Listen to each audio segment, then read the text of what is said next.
So it's finally happened. I don't know how well this video is going to go, but basically, while I'm rendering a video that's literally in 3.14.0, the patch dropped for 3.14p.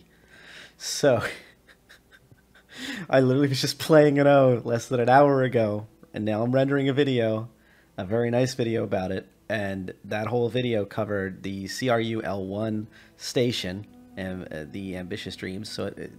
Ambitious Dream Station, which is one of the primary sites for testing for Xeno threat lockdown technology and gameplay for all the phases.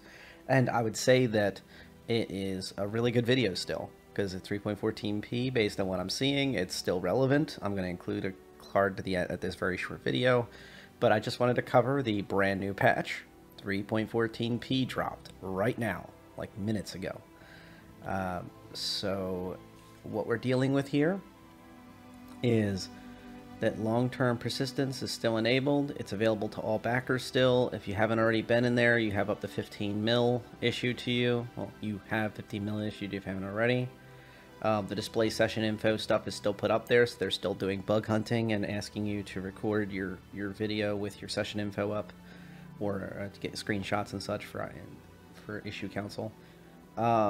Testing focus is still Orison Landing Zone, Crusader, Constellation Taurus, Wall System V2 Surrender, Power Management V2, Missile Operator Mode, Radar Scanning, and Ping Tier 0. That's all the same stuff. Known issues has grown slightly, so players have been reporting that they are unable to select the system. That's old. Players may experience an infinite low when rejoining a PU after bed logout. That's new. Editing PMA after changing Mobiglass case prevents Mobiglass functionality. I don't know if that specific issue is an issue in the past, where you're editing your personal management system is having issues when you change your Mobiglass case. But I've seen other Mobiglass issues in previous recent patches. Missiles still do not follow the flares as countermeasures, so flares do not work. Ships are not fully repaired or repairing and refueling them in the vehicle management system on the Mobiglass, so that's still an issue. Gameplay, ongoing ship capacitor, weapon balance polish passes are in. So they've reduced the Origin M50 canopy health hit points. Being that the M50 has a lot of canopy, that's interesting. And it's also right where the pilot is, obviously, so that's a problem. It's a small ship, and that will cause a change in its dynamics in combat. Tuned thruster heating on Asperia blade, but they don't say if they've upped it or lowered it. Added health to Aurora cargo rack to make the belly vulnerable in combat. Added health to Aurora cargo rack to make the belly vulnerable in combat.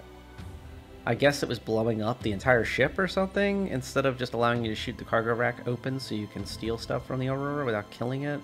I guess? I don't know.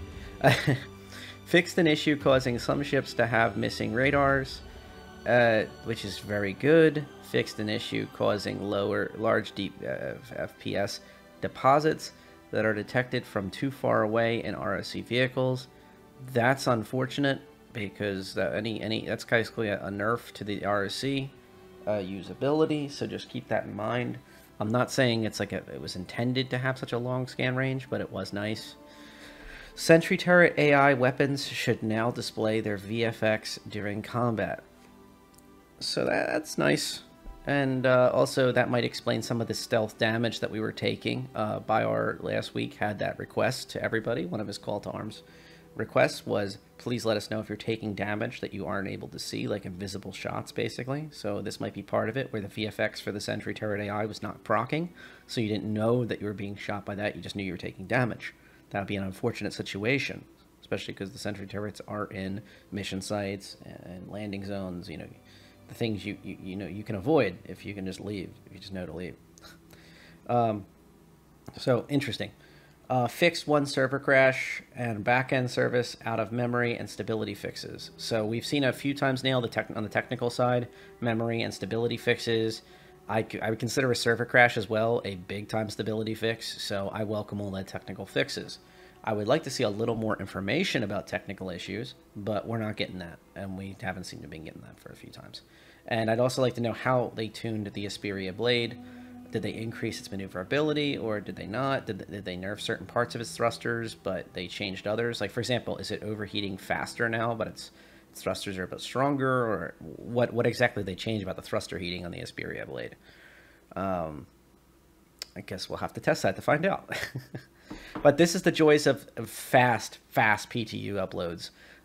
While I'm literally rendering one of my first major videos for 3.14.0, they literally release P.